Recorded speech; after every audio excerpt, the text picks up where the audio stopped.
Hello, sisterhood. We are so lucky today here in Sydney, Australia. Annabelle Chauncy is here. She is doing good and having fun in the world, and we are so happy to meet her. Annabelle, say hello to your sisters around the world and tell us a little bit about your story. Hi, everyone. I'm super excited to be here. Thank you so much for having me. My name's Annabelle. I'm the CEO and founder of School for Life Foundation. I founded School for Life 10 years ago when I was 21 years old, and I have 3 schools which I've built over in rural Uganda that are educating 1,000 students and providing communities with access to clean water, healthcare, vocational and skills training, and nutritious meals. Okay, wait a minute. Now, how can you, a nice girl like you, change the life of so many people in Africa? Okay, so go back a little bit. Sure. So what took you to Africa, and what got on your heart to make you take this action for good? Yeah, good question. I was studying to be a lawyer at Sydney Uni. Beautiful university. I was so lucky to have an amazing opportunity. But to be honest, the wheels fell off a little bit for me halfway through the degree. I just couldn't find, the drive and the purpose in what I was studying. I was really struggling to understand how contracts and constitutions and, criminal law and all of these big, heavy papers that I was reading and cases from the past were going to actually be able to equate into real life for me. So I was sort of dragging my feet to uni every day, and I think sometimes, you find yourself in these situations where you are where you think you should be, but it's just not making you tick. Right. Yeah, so I decided to put my uni degree on hold for 6 months. I signed up to a program to teach English to children in Kenya. And I jumped on a plane and went over there, and when I arrived in Kenya 6 weeks into that trip, it erupted into civil war. Oh, goodness. Yeah, around the time of the election, and there was a lot of unrest around, a corrupt election. And I was evacuated across the border into Uganda. So when I found myself in Uganda, I didn't have anything to do because I wasn't part of, an organised program anymore. And I just sort of had to roll my sleeves up and just find something to do. And I had a look around, and, in the rural areas of Uganda, what I was blown away by was the lack of education. And for those children who do have an education, more often than not, they're walking between 5 and 10 kilometres to get to school. Mm-hmm. The school's a mud hut. They don't have pens and pencils, they don't have shoes on their feet, they don't have books in front of them or desks. Quite often their teacher hasn't even been through a full course of education themselves. And I just thought, you know what? It's incredible that where you're born can have such an impact on the life and the choices that you're going to have. Absolutely. And it's not fair, It's not fair that because I was so lucky to be born into a country like Australia, that my life and my choices and my future could be so different to a child who'd been born in Uganda. Mm-hmm. So I resolved myself to make a difference. And I truly believe that education is the greatest way that you can make a difference, because it's a gift that you can't take away from somebody.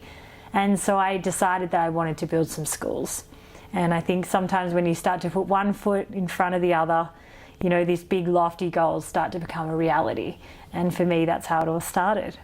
Oh, goodness. And the schools you have built, I believe from studying all about you, in 2011, you opened up your first primary and vocational school. And then again in 2015. So you have 3 schools running. 120 staff, 680 students is what the website says. Yeah, new intake this year, so 1,000 now. 1,000 now. And I have to call you out to be a Paul Harris Fellow from Rotary. I'm also a Paul Harris Fellow, awesome. So I love Rotary, and It sounds like that they've been a part of you. Huge part of our journey. Oh my gosh, winning the Medal of Order of Australia in 2015, and the New South Wales Young Woman of the Year. So many wonderful accolades. So obviously you're stepping into your greatness. You're doing this hard work. But how is it funded, and how do you, as this person, lead 3 schools already and all these students?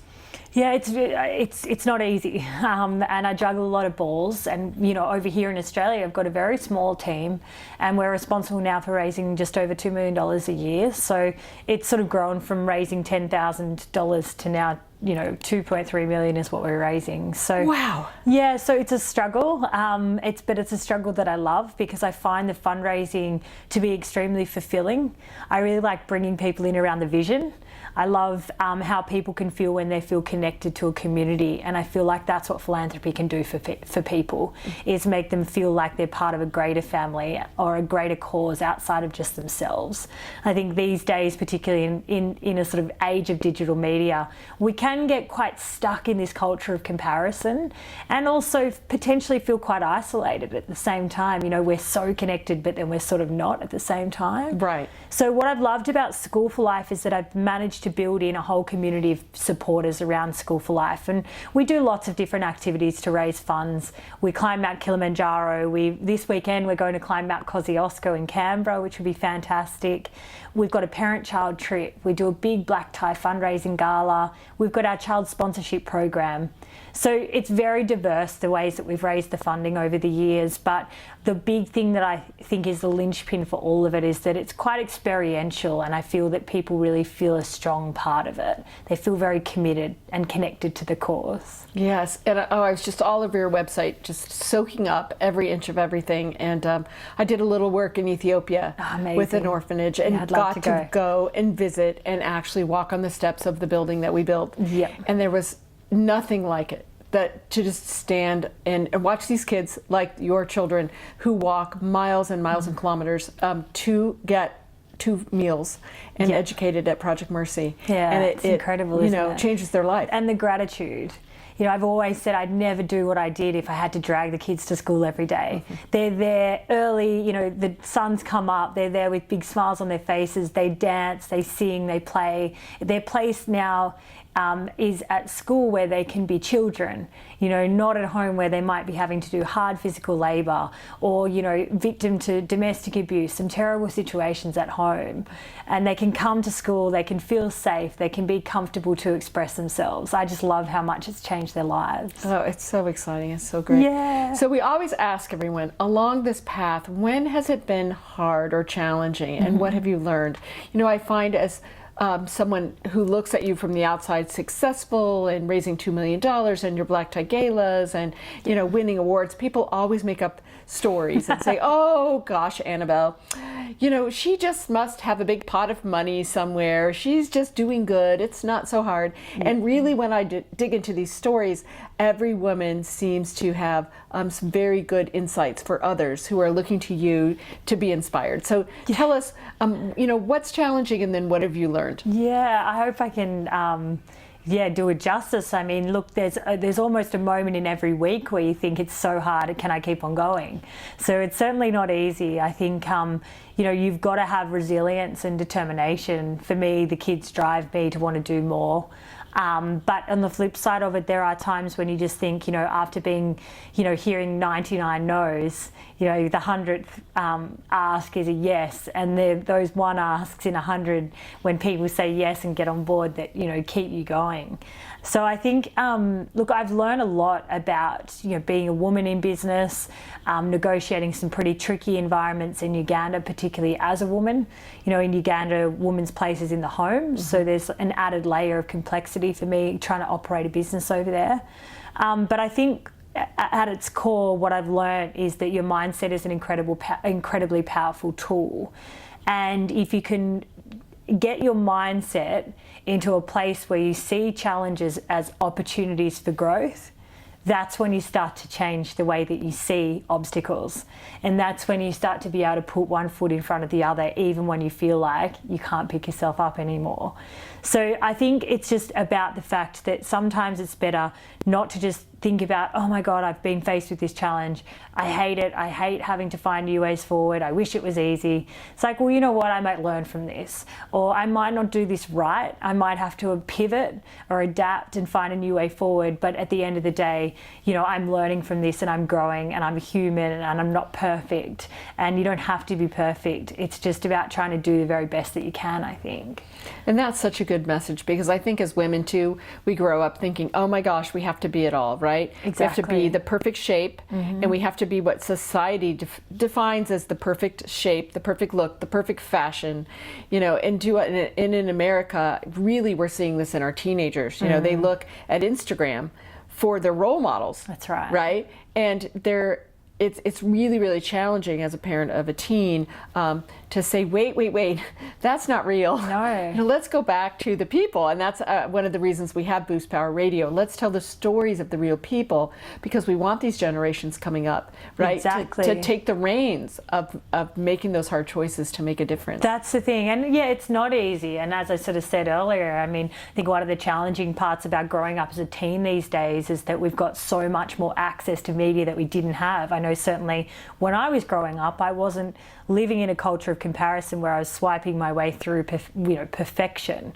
But I think no matter what, even if you unpack with these Instagram, you know, sort of influencers, they've got exactly the same, you know, mental struggles and sort of challenges and fears that everyone else does. So it's a tricky world to grow up in these days as a teen. But I think, you know, certainly from my perspective, what's incredibly leveling is when you're able to help somebody else. Right. Yeah, and use what you have. You don't have to go build schools in Uganda, but use what you have to make a difference. And it might be to your neighbour or your friend, you know, be an ear to listen to, you know, to a problem, or, you know, be able to help out in some way.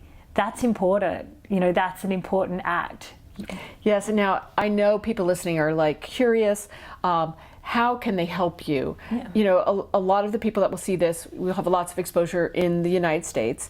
And of course, then we have new friends in Iceland and in Norway and Sweden and a lot of places where we're just kind of eking good into the world. We say, do good, have fun. Yeah. So people are curious. So how can they support you? How can they come and visit? And how can we in the U.S. get behind some of your good works? Yeah, awesome. So we have our C3 over in America, which is awesome. So you can make a donation by contacting us via our website.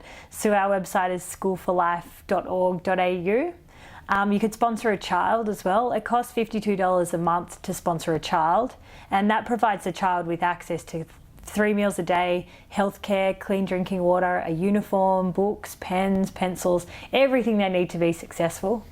Or you can just get involved by visiting our website, having a look at what we're doing, signing up to our newsletter to hear more about our programs and what a difference they're making. Super, super. Well, I know people will be curious. I will go back to my organization, and I think sponsoring a child might be something we're able to do, and that would be a really great connection for you. And also just know that you have friends in the U.S. that are here to help you. Maybe you'll come over and visit us. I'd love that. Take a little trip. I'd love that. So lastly, we just want to ask you, what is your global statement for women? So imagine, you know, a listener is curious and they're interested in just kind of what you would tell them as a woman entrepreneur, as a do-good person in the world. What would be your global statement? I think my global statement to women is not to let anything hold you back. Don't take no for an answer, and don't let people drag you down, because if you truly believe in something and you have a strong passion, I know that anything is possible to achieve. Well, perfect. Annabelle Chauncy, School for Life, again, building schools and empowering children and families and making her difference in the world. And so, you know, as you listen, what is your difference in the world? Start thinking about that, and you can get on board with Annabelle, and she would be happy to welcome anyone on her journey. And then, of course, it will become your journey as you get excited and help others in the world. So thank you so much for being on the show today. Thank you so much for having me.